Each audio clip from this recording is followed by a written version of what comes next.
things that have surprised me, the upsets, and then I'll also be talking about some NBA later on in this video, so I'm super excited about it. So yeah, with that being said, make sure you like the video, like the video. If you do like the video, liking the video is the best possible thing you can do for me, the channel, this video. It gets the video into the YouTube's algorithm. It's the best thing you can do, especially for me. Sitting here for an hour, editing for a couple hours, making a thumbnail for this video, rendering this video on YouTube takes forever. With 1 hour videos, it takes so long, so I would really appreciate it if some extra support and effort. It would really mean a lot for a like, and maybe even comment down below how your bracket's doing, stuff about the NBA. Do you play basketball? Do you even like basketball? How did you stumble upon this video? No, just anything, comment anything down below. I'd love to know what you guys are thinking about, I guess, basketball-wise, and yeah, that being said, let us get started.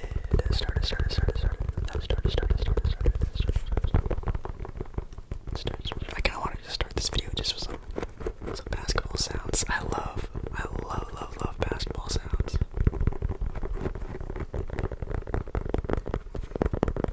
I think it's just so underrated. Like, you can use it for like actual scratching or just tapping with your fingertips. You can just some scraping. Tomorrow we have the second round, the round of 32. Well, today we have the second round, the round of 32. I obviously can't really talk about those games because you guys are obviously in the future by a little bit. So, wait, would that be today for you guys? That would be today for you guys, yeah. And we have a lot of great games, but let's go back and see how we even got to these games. All right. So, I'm just gonna go with the official bracket, and we're gonna go just down the line. So, out in the, what is this, the South Division, I think. I don't remember. Yeah, the South Division. We have the number 1 seeded team of Alabama beating Texas A&M CC by a good amount. Alabama, just fairly quick because, again, this game was a blowout, beating them 96-75. Man, Alabama looks good. Of course, they have a lot of very good players. Miller didn't play. Brandon Miller, I think his name. He's sort of like the top prospect for this team. 18 minutes, 0 points, 0 field goals, 0. They had 5 rebounds, 3 assists. He was doing his thing out there. He was kind of just taking it kind of easy. While Sears played pretty well, 15 points there in 20 minutes. That was pretty wild. Definitely the bench got a bunch of playing time in this game for Alabama, which, man, who would have thought that load management would be a thing even in college basketball? Who would have thought?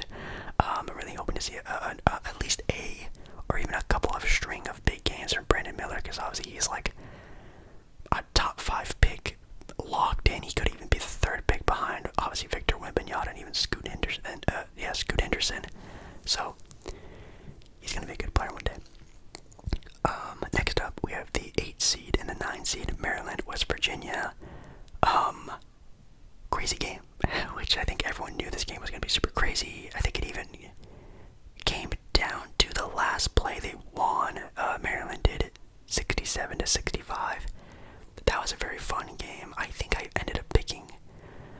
I know I made that video a couple days ago, and I don't even really remember my bracket, but I think I picked West Virginia to win that one. If I can remember. If not, then oops. Again, I don't really care all that much about like picking the perfect bracket or trying to be the best I can pick. I just gotta pick on a whim. It's college basketball.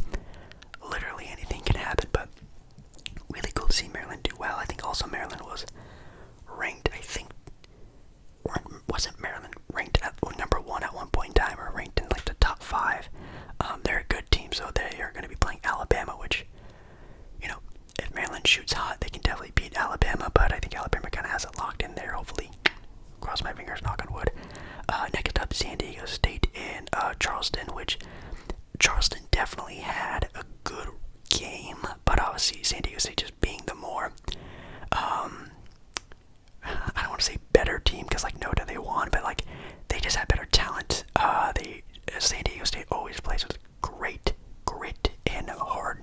defensive basketball. So I'm pretty sure maybe against any other team, Charleston maybe probably would have won because their offense is always so good. But you can definitely tell the defense of San Diego State really put the hurt on them, and they came out with the win 63-57.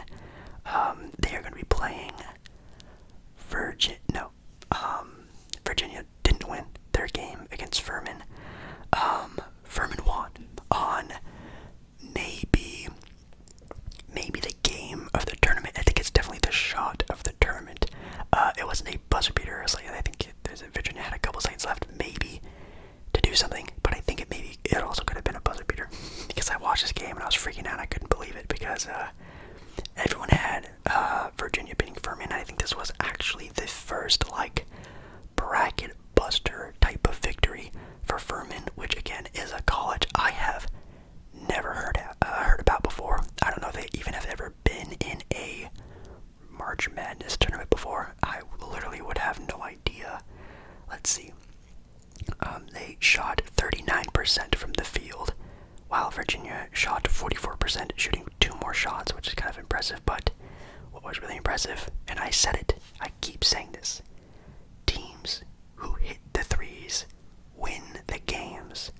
Shooting only 35% from 3, 10 of 28, but Virginia was 2 of 12.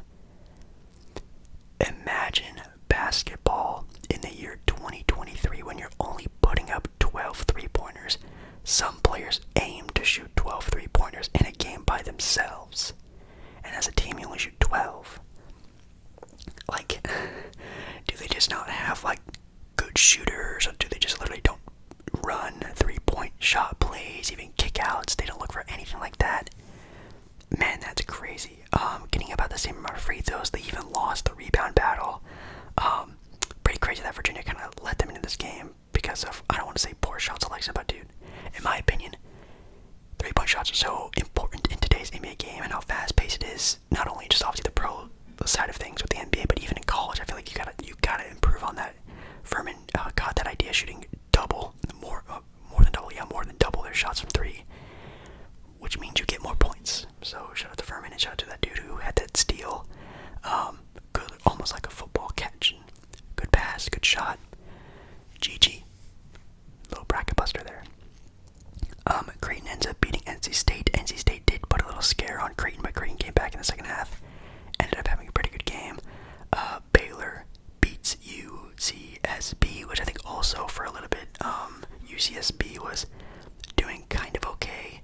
I wish I could see the first half, second half stats. I can only just see the total stats for everything, but I don't know.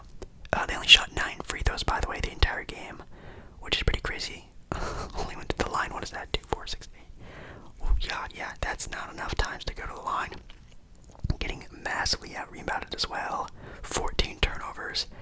Some people had this as an upset as well, but Baylor's Baylor. They won the tournament, I think, in 2021, not that long ago.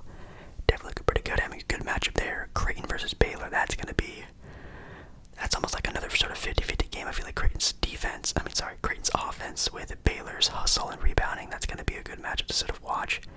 Another sort of toss-up game with Missouri and Utah State. I think I did pick Utah State to win this game, and it was close for a little bit, and then Missouri just absolutely dominated pretty much the entire game.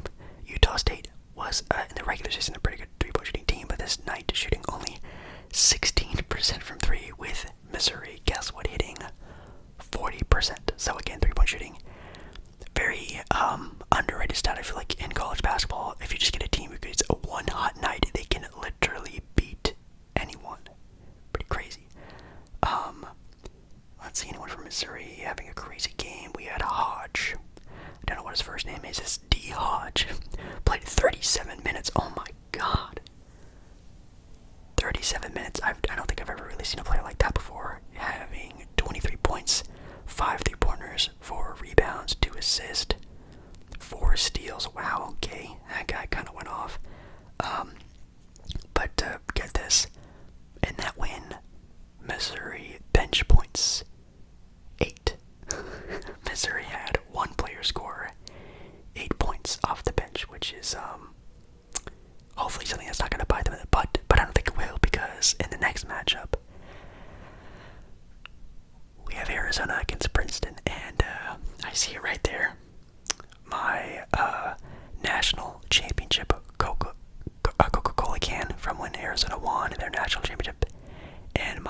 Arizona basketball.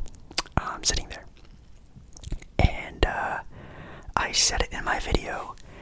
Arizona would be that team to get upsetted like this. And they did. They lost to Princeton.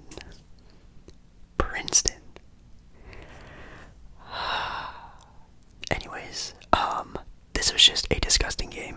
Like, I watched the entire game, and it was one of the most unfun games of basketball I've watched in a while. Not because of Arizona's loss, who cares, that's just that's basketball.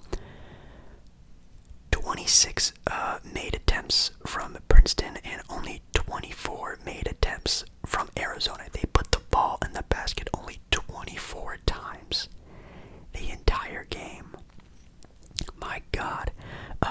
You would assume, oh, Jake Paul, you were just saying, oh, when a team gets hot, anyone can win, yada, yada, yada. No. Princeton shot 16% from 3, 4 of 25. They only went to the free throw line 3 times. 3 of 5 from the free throw line. I don't understand how, as a team, you let this happen. Even the turnovers were similar, the reboundings were similar. Basically, if I could put this into words, Arizona played at the level, the intensity, and the talent as Princeton. They weren't the true 2 seed. They played like a 15 seed playing a 15 seed. It was really bad. It was really bad. Anyways, Princeton going up against Missouri. Maybe Princeton can do it again, but I highly doubt that Missouri will make the same mistake as Arizona and play to the level of their opponent. Anyway, so the second round matches for that section of the bracket: Alabama, Maryland, San Diego State, Furman, Creighton, Baylor, and Missouri, Princeton. Creighton and Baylor right now are looking pretty good to make it to the, Elite 8 against Alabama. Unless San Diego State can have a nice, good defensive game against Alabama, really put it in them. Pause. We're going to have a pretty interesting matchup there to find out who comes out of that bracket. Side of the bracket, I guess. Next up, I got to clear my throat to this. We have a 1 seed and a 16 seed. Purdue against FDU, which I think is like Florida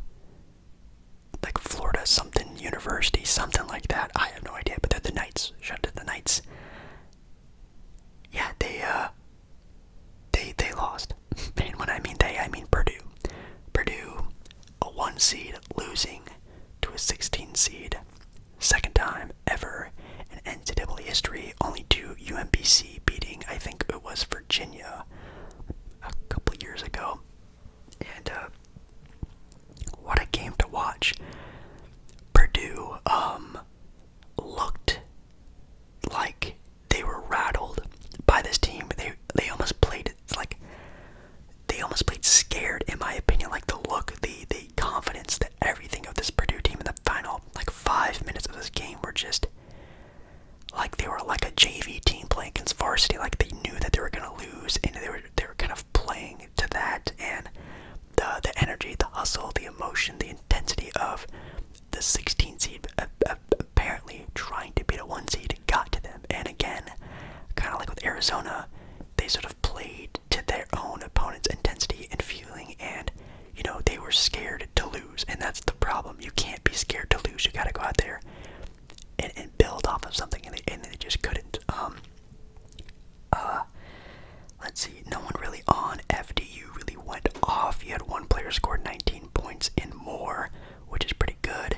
They didn't have a crazy shooting game either. They only hit 7 threes, shot 30% from 3. But the Boilermakers, who are usually a pretty okay 3-point shooting team, only shot 19%, which is pretty bad. They dominated the rebounding battle, 42-33, and still ended up losing. The hustle balls at the end of the game also really killed them. 16 turnovers. Again, it comes down to hustle, and when it came down to that, they just sloppy passes, not really paying attention to their awareness on the court, players just coming up and stealing the ball right out of their hands. It was pretty bad. So shout out to Purdue. One of the biggest bracket busters of all time. Which I know I saw like on Twitter, people talking about and complaining Purdue wasn't really like a true 1 seed. They probably shouldn't have gotten the 1 seed, this and this and that. But I know for a while they were also ranked number 1 in the nation for a long period of time. So I don't know. March Madness. We have Memphis and FAU with FAU beating Memphis last second, 66 to 65 to FAU. I think I did call this one, this upset if you want to call it. I did also see your boy Penny Hardaway throwing his water bottle after losing and throwing a tantrum, which was pretty funny to watch. That man is obviously an NBA basketball player and is very competitive, I'm sure, and maybe even thought they were better than what this seeding has sort of projected them to be, but still ended up losing, which is probably why he was very pissed about that. So sorry, Penny, but maybe another time. They definitely had a good shot. I mean, they're usually a pretty good defensive team, but FAU has a great offense on paper, and it really showed out. So FAU against FDU. Florida looking up, I guess. It looks like, I mean, FAU might have a shot at the Sweet 16 unless FDU really wants to make some big noise and take a 16 seed to the Sweet 16, which would be insane. We had Duke or Roberts, which is definitely a team that, or a game that I feel like Duke heard the buzz around them when people looked at this matchup. They saw the stats, they saw everything about Duke, and really was like, oh, you know what? Duke could lose this game. Duke in this, Duke that, Duke couldn't, Duke maybe, Duke doesn't care, Duke blows out Oral Roberts, and really put the hurting on them for sure. Oral Roberts, again, a usually good three-point shooting team, shooting 25% from the field from 3, while Duke shooting 37. So definitely you can tell that Duke defense was really there, and they are going to be going up against Tennessee in the second round, with Tennessee almost losing to Louisiana. Duke right now has a pretty nice looking spot in the Elite Eight. I mean, either one of FAU or FDU, no offense to them. I'm not gonna lie, I did make a bracket with a Duke winning. I did. I started reading up, I started watching some more tape and whatnot, and Duke does have a pretty easy bracket, I'm not gonna lie. Even with them going against Purdue, I thought Duke had a pretty good shot, but hopefully maybe that bracket might do better than the one I showed you guys. Anyways, Kentucky versus Providence. Kentucky beating Providence, not bad. Kansas State and Montana State, that was also a very close game until Kansas State kind of came out, really showed why they were the 3rd seed. So that's going to be another good matchup with Kentucky and Kansas State. Michigan State and USC. USC, kind of a very slow, not a very much fun team to watch.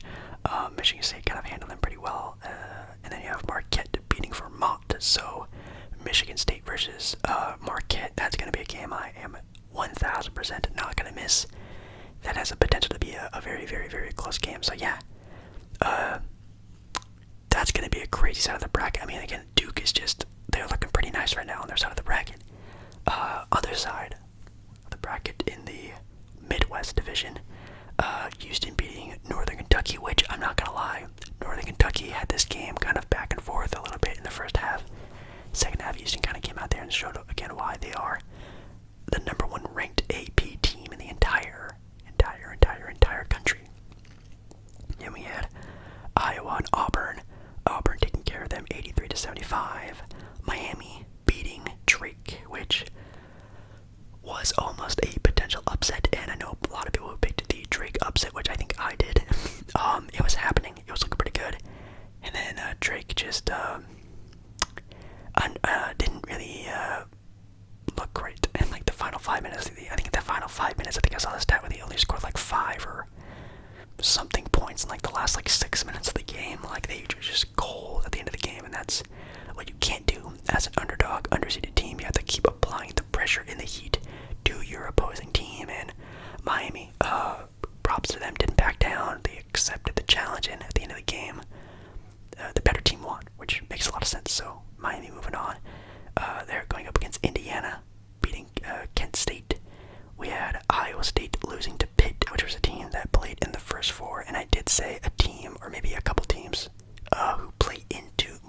West usually get the first game jitters out in their first games in the first four, and sometimes play even better in their next game, and Pitt was one of them. So shout out to Pitt. They're playing Xavier, who almost lost to Kansas State, which is crazy. Xavier shooting 2 of 12 from 3. Yes, they shot the ball from 3 12 times, only making 2, which again, you gotta bump that number up. You gotta heave those boys. In my opinion, 3-point shooting is so important. They did though shoot 30 free throws. I think it might have been the most in the first round of games, honestly, hitting 22 of them, which is pretty important. In my opinion, they probably should have lost this game, but they squeezed by a 14-seeded team. Pittman, man, Xavier really needs to show up this next game, because otherwise they are 1,000% going to lose to Pitt. Oh my goodness. We have Penn State clobbering Texas A&M, which man, I really wanted to pick Penn State to win in my bracket that I showed you guys, and I made 3 brackets. One of my other brackets, I had Penn State winning because they just looked better on paper. From what other people are saying, they sounded and looked like a pretty good team. But I went with Texas A&M because I wanted to see Texas and a Texas A&M matchup in the next round.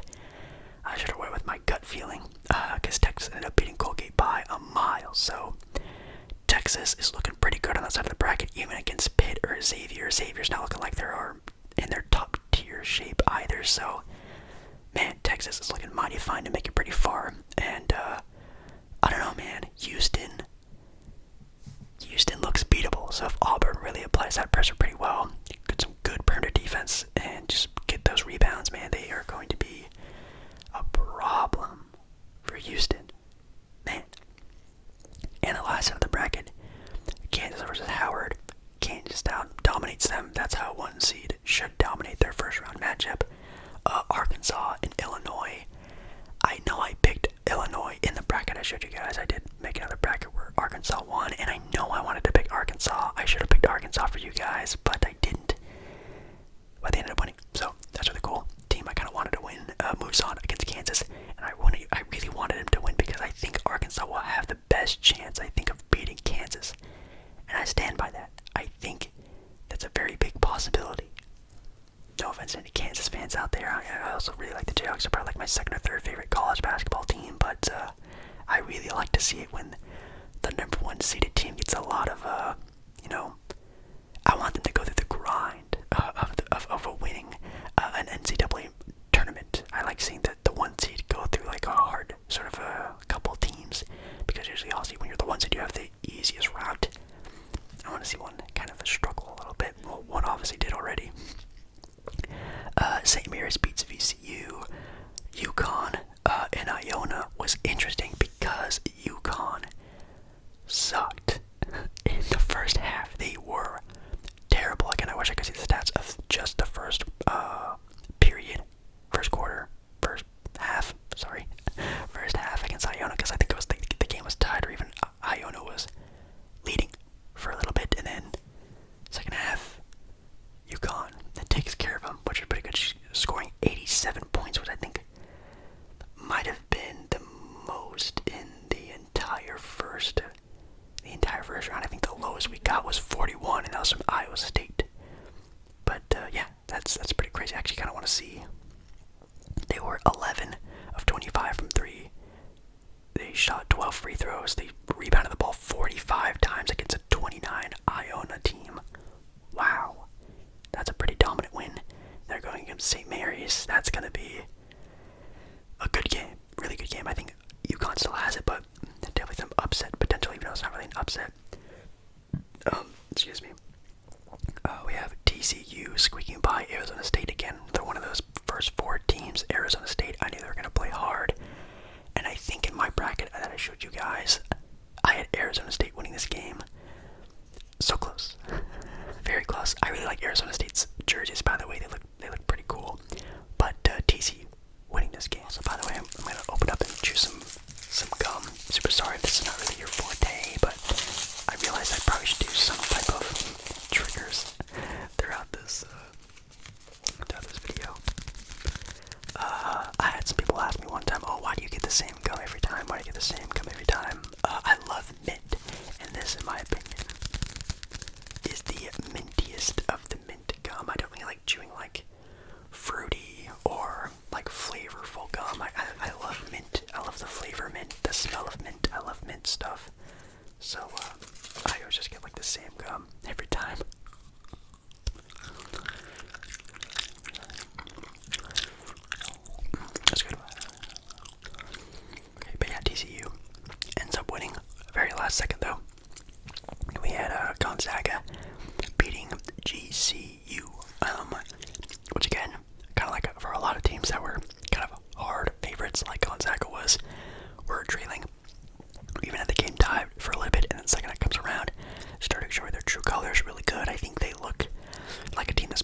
UCLA dominates UNC Asheville by scoring 86 points, which is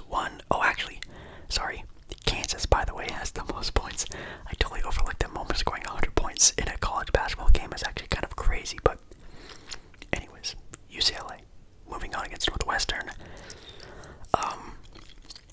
Yeah, I'm still going to give it to UCLA. I'm going to give it to Gonzaga, UConn, and I think Kansas will still beat Arkansas, but I think that will be the biggest fight of the number 1 seed in the second round will be Arkansas versus Kansas, and then secondly would be Houston and Auburn. I feel like that's probably going to be the next really tough one for a 1 seed, but I'm still going to take Houston. Still going to take Indiana. I might pick Pitt to beat Xavier, unless Xavier gets a nice little slap to the face after almost losing in the first round to a team that they definitely should have dominated, in my opinion. But Pitt, watch out. Then you have Texas. I think Texas, man.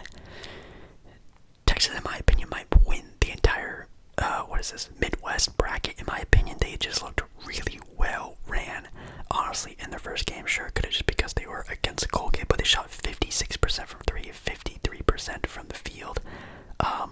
Rebounded nearly 35 times, had 20 assists, 5 blocks. Like, I don't know, man. Texas looks really good. Then other side of the bracket, we kind of already talked about it. Alabama, still going to be picking them over Maryland. San Diego State over Furman. Creighton and Baylor, though. That might be the game of the second round. I'm not going to lie. That's going to be a really good game. And then Missouri-Princeton. Sorry, Princeton, but I think Missouri's going to put you back in your 15th place. FDU and FAU. Interesting. And then you got Duke, man. Duke, Kentucky. That's going to be a tough game for Duke. Did I say Kentucky? I meant to say Tennessee. Tennessee almost losing to Louisiana, though. Again, maybe like how I said earlier, maybe you can get a nice little slap to the face and say, hey, wake up. And maybe they got a nice little second chance against Duke, and maybe they do show up, but I'm still going to take Duke in that game. Kentucky, Kansas State. Definitely almost guaranteeing, in my opinion, a close game there. God, that might be a toss-up game in the Michigan State. Marquette is also going to be fairly interesting, but Marquette, man. Marquette's really good. That's going to be tough. Anyways, you guys already know the winners of some of these games, and I don't, which is kind of funny, but hey, you guys can come back to this and sort of laugh at maybe some of the stuff I said, or maybe just a nice little rundown of the things that already happened, and I'm really excited to see what happens next. We're on to NBA talk. Here's a little timestamp, maybe, hopefully.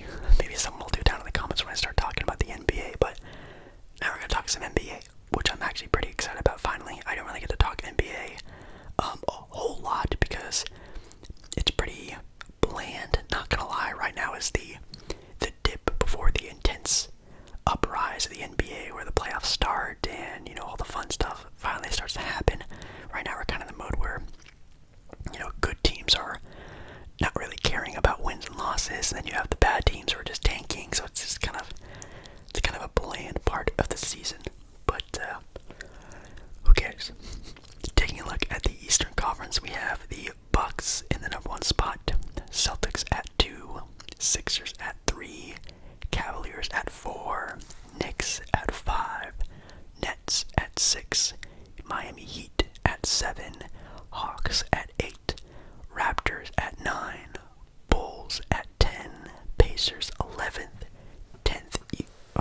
12th, and you have the Wizards, 13th Magic, 14th Hornets, and 15th.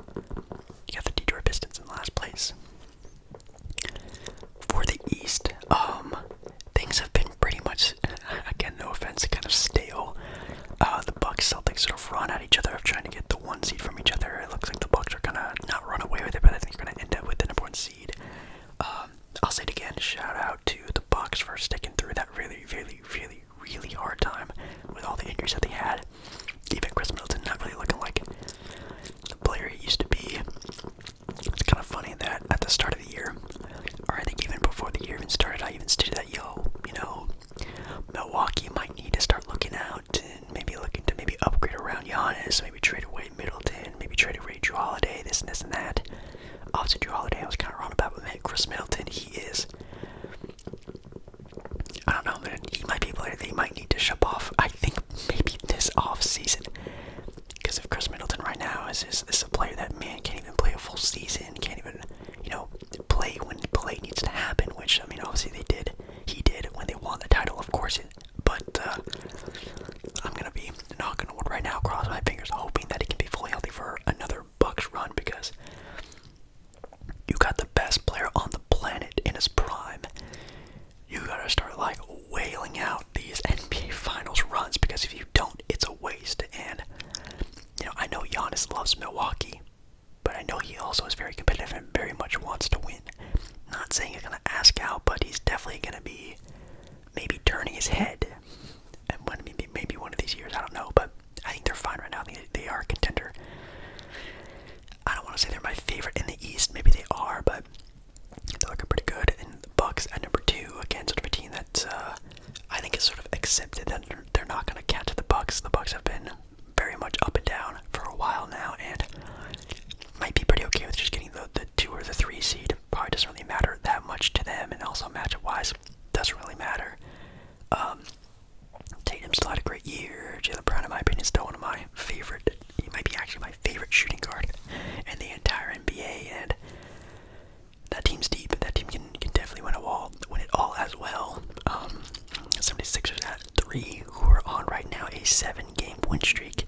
I think I just saw recently that Joel Embiid was actually the number 1 player right now on the MVP ladder on NBA.com. So this might be Joel Embiid's first MVP season, which I think would be kind of cool.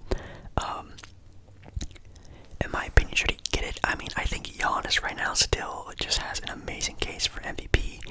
But I think he's probably, for me, number 2, even though I think Jokic is having a better season, of course. But it's just the fact that, again, I do not want to see Nikola Jokic be the first player since Larry Bird to win back-to-back-to-back MVPs. I just don't want to see it. Jokic can win the next 2 MVPs after this season. I don't care, but I just don't want to see that because it doesn't make any sense. I've stated my opinion on that already. But yeah, Embiid looking great. The Cavs at 4, definitely a very wishy-washy, up-and-down team. I've stated before that they're definitely like the dark horse team of the East. They could make it all the way to the conference finals, or they could be out in the first round, and it wouldn't really surprise me all that much. They're still a young team. They're still trying to figure everyone out and sort of what they're going to keep, what they need to get new stuff of, and this and that. But, I don't know, man. It's very interesting to see what happens with this team. Then you have the Knicks at 5, who are also, a very interesting team.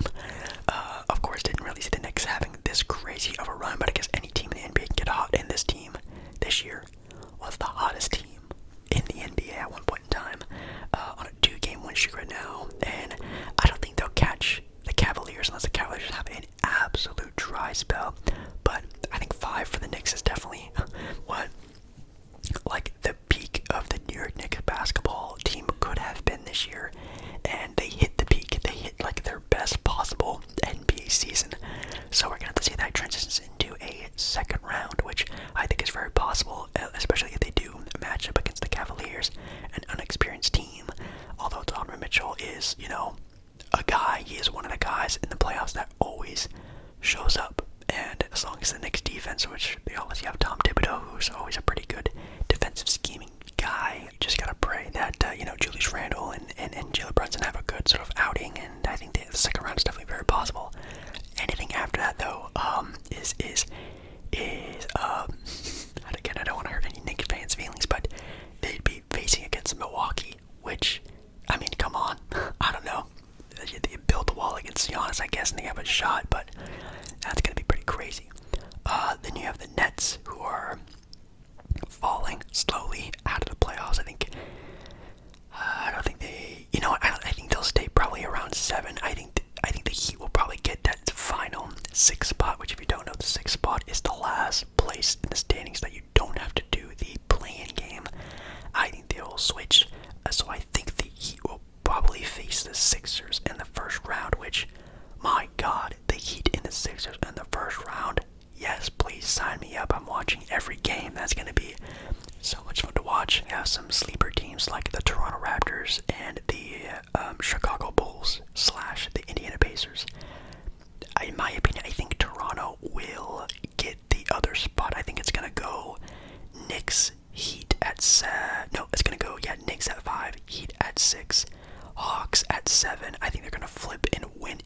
7th spot, and then I think at 8 is going to be the Toronto Raptors, in my opinion. I think the Bulls or the Pacers don't really have enough firepower to beat the Raptors, especially at full strength, especially if Pascal Siakam's having a great game, if Scottie Barnes can finally get some rust off of Vince is having such a great rookie season. He's definitely playing a bit better than he did at the start of the year, and even going into the other months of the year. It's been looking pretty okay. I think I'm gonna take the Raptors to get the last spot in the East. But the Bulls would be that other team. They got DeMar, they got Zach LaVine, they have a shot. Which so sad about Lonzo Ball, man. That's just really sad. You guys know I've been a fan of Lonzo Ball ever since he got drafted to the Lakers. I was talking about him way back in the day. I even made a video just about Lonzo Ball joining the Lakers, which is kind of funny, but really sad that he's probably going to be missing the entirety of next season as well, which makes me very, very, very, very sad. And yeah, when it comes to the last spot, you have the Pacers and the Wizards right there. I mean, the Pacers, I don't think are going to be trying super hard to make it into the playoffs. I think if they make it, cool. If they don't, who cares? They're not like a team. Like, I think the Raptors are definitely trying to make it. I think the Bulls are definitely trying to make it. The Pacers and even the Wizards, I don't think are teams that really care all that much.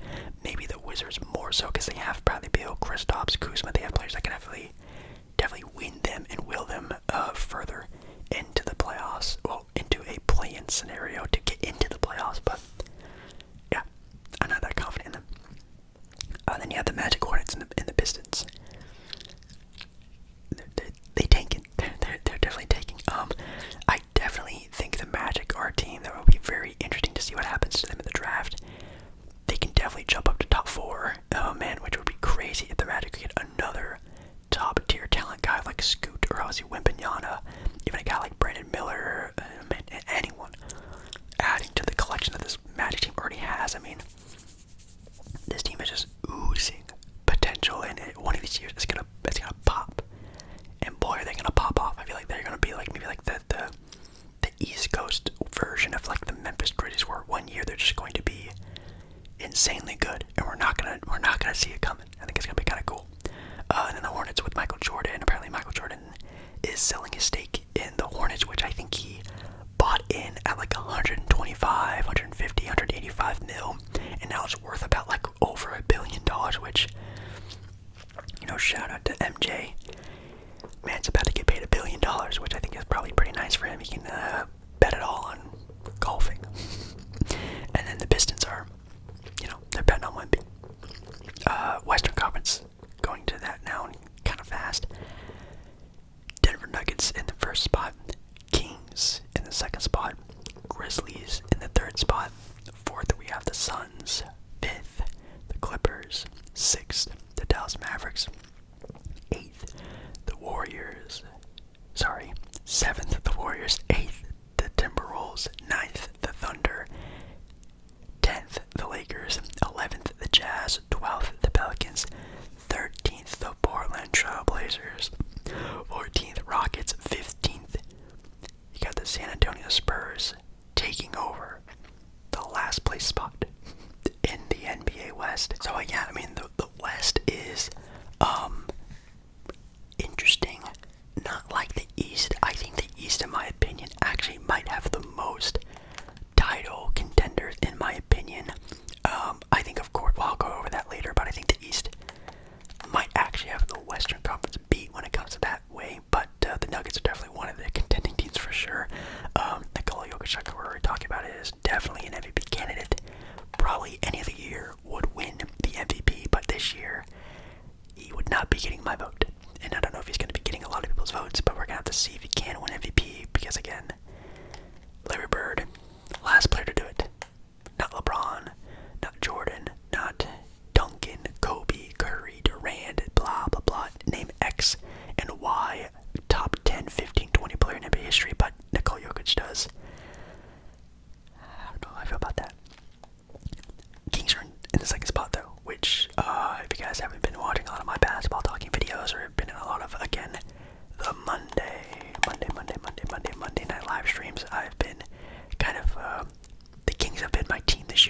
probably watched the most Kings games than I have any other team in the NBA. Really fun to watch, really up and goey and fast paced and fun to watch. I love Domantas Sabonis, one of my favorite players in the NBA, and it's been really cool to watch them sort of succeed, which is really dope. Right now they are. Let's see this. I kind of lost my spot on my app. They're on a 2-game win streak right now. They're not gonna give them 1 seed, which it's even crazy they could potentially get it, but they won't. But man, the 2nd seed for the Kings is insane. Then you have the Memphis Grizzlies in 3rd, with tied right now with Sacramento for that 2 seed. But John Morant, that whole scenario, and even Dylan Brooks and his altercations with players, media, cameramen now, apparently. I don't know, it's been Suns are 4th. Kevin Durant might be out until the playoffs, which isn't going to hurt them too bad. But in this Western Conference field, which we're going to be talking about the rest of them, if KD misses a couple games of the first round, they might be done. Like, they need Kevin Durant on this team. They might be able to last a couple games, maybe, but it's not like it's like, any other series where, you're a top 4 seed, top 3 seed, and you can, walk your way through the first round. No. But I believe them still. I'm a big fan of Devin Booker. I'm a believer in DeAndre Ayton. But man, is it going to be interesting to see what happens. Because you got the Clippers at the 5 spot, and they might be sitting their seat in that 5 spot, which could be interesting, or heck, they could even take your spot with the home court advantage, which Clippers home court advantage with a not so 100% Kevin Durant led Suns team. The Clippers might be looking pretty good right now, and hopefully they do.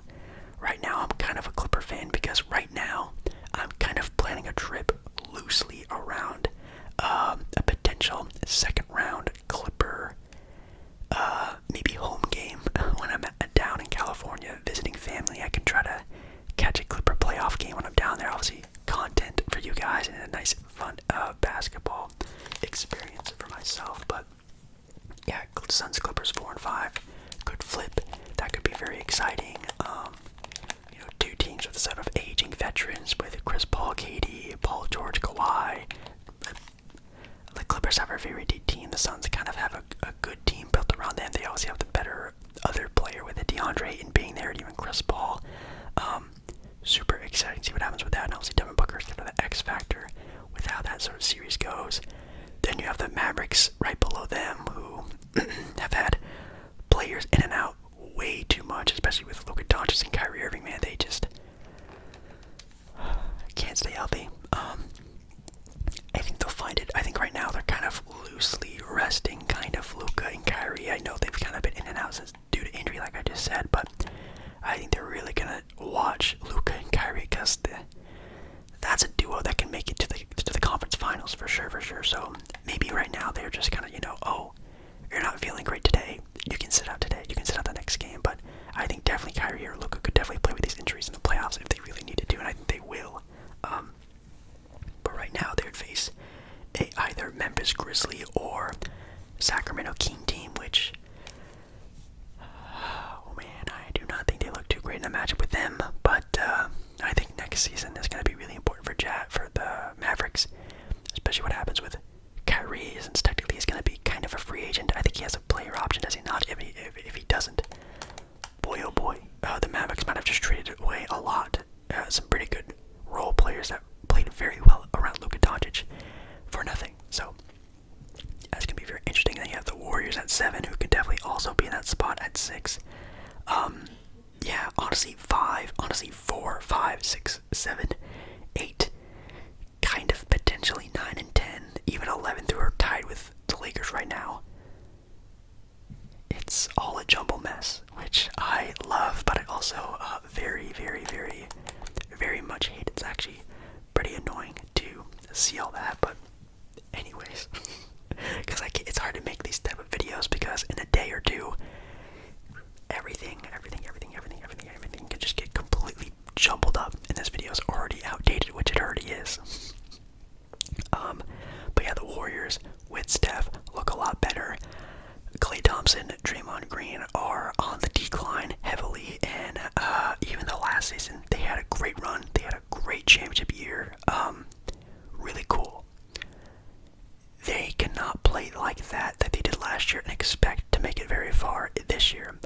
necessarily stated their run last year.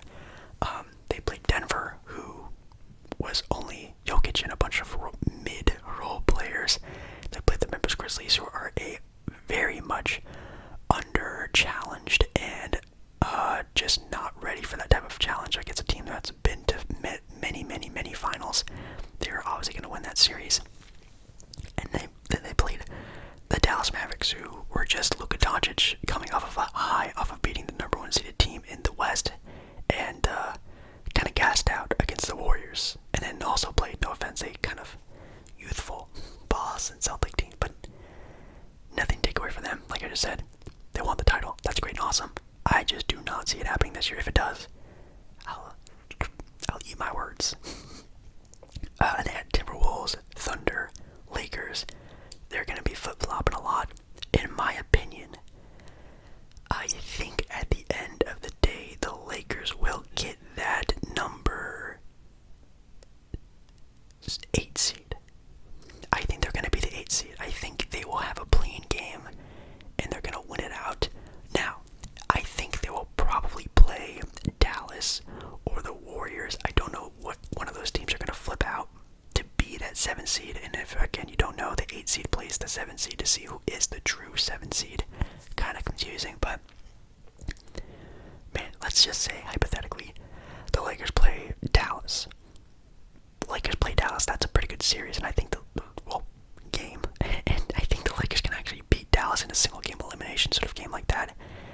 And you have the Lakers as the new 7 seed going up against a youthful Kings team or a youthful Memphis team.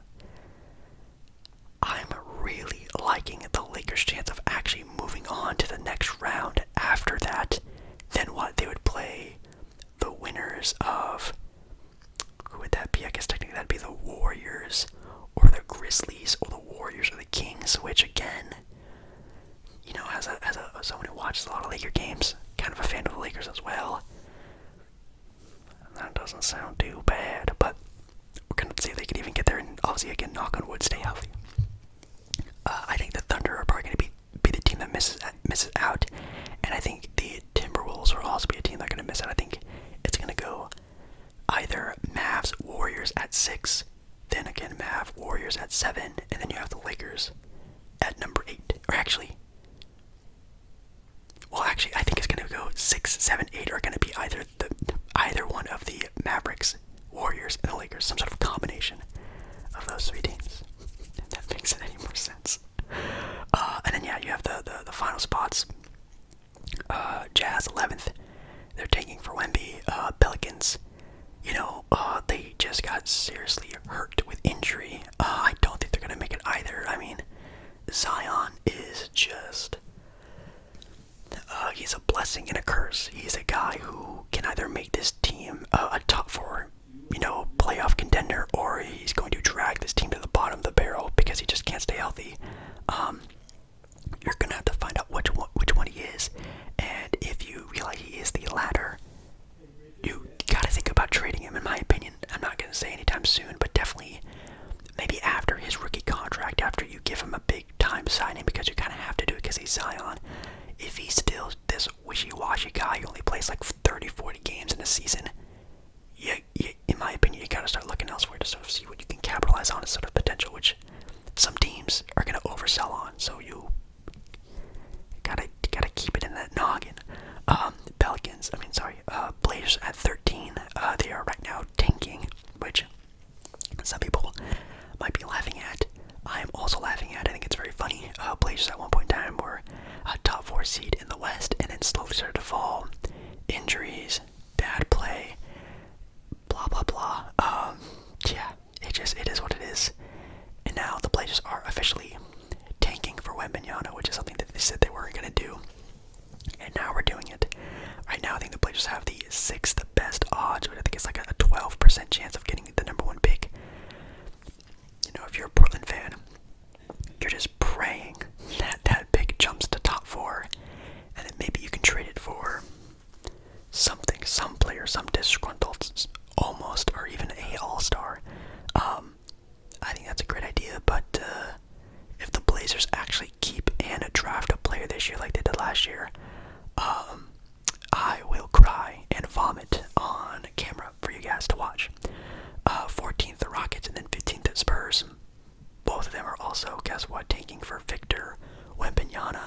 actually watched one of his recent games highlights, and this guy looks like a actual freak of nature.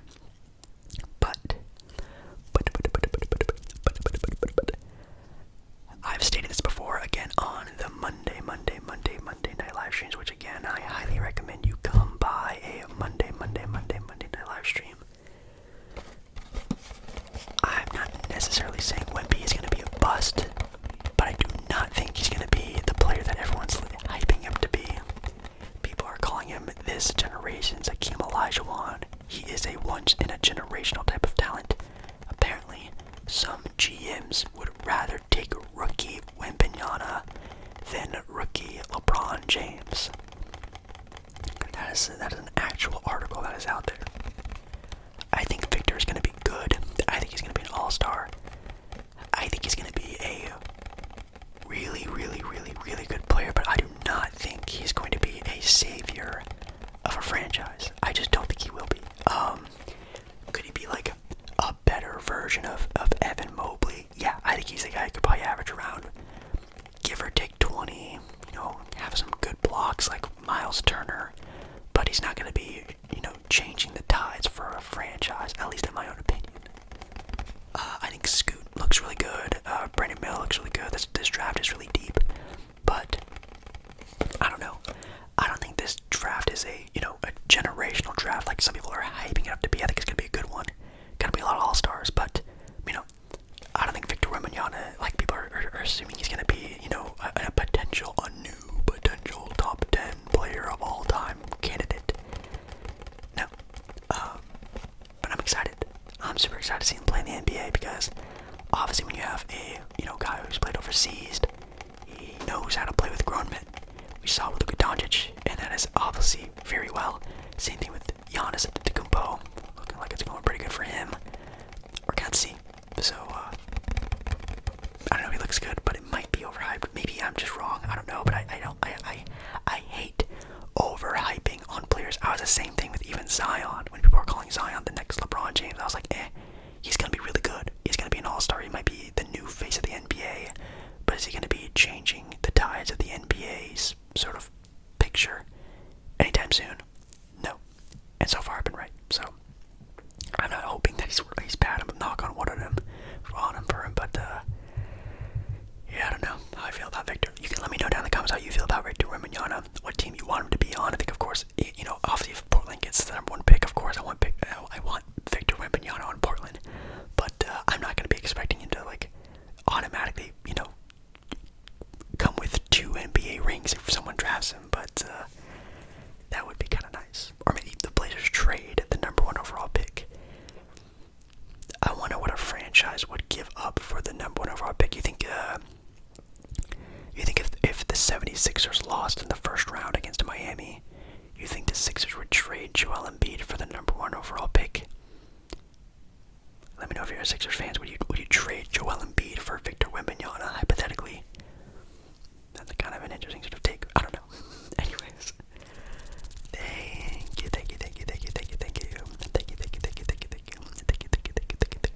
thank you so much for watching tonight's video. Man, I love and hate these 1 hour long videos because now I have to edit this video and render it and do all that boring stuff that takes hours and hours and hours. So again, if you like the video, make sure you do like the video. Obviously these videos, I don't want to say obviously, but they do pretty well. I would really love it if this video did better than the usual. It'd be very nice. And yeah, comment down below any topics about basketball that you want to talk about, any sort of ideas, sort of maybe your change of thought of the March Madness and teams and things like that, how your bracket's doing.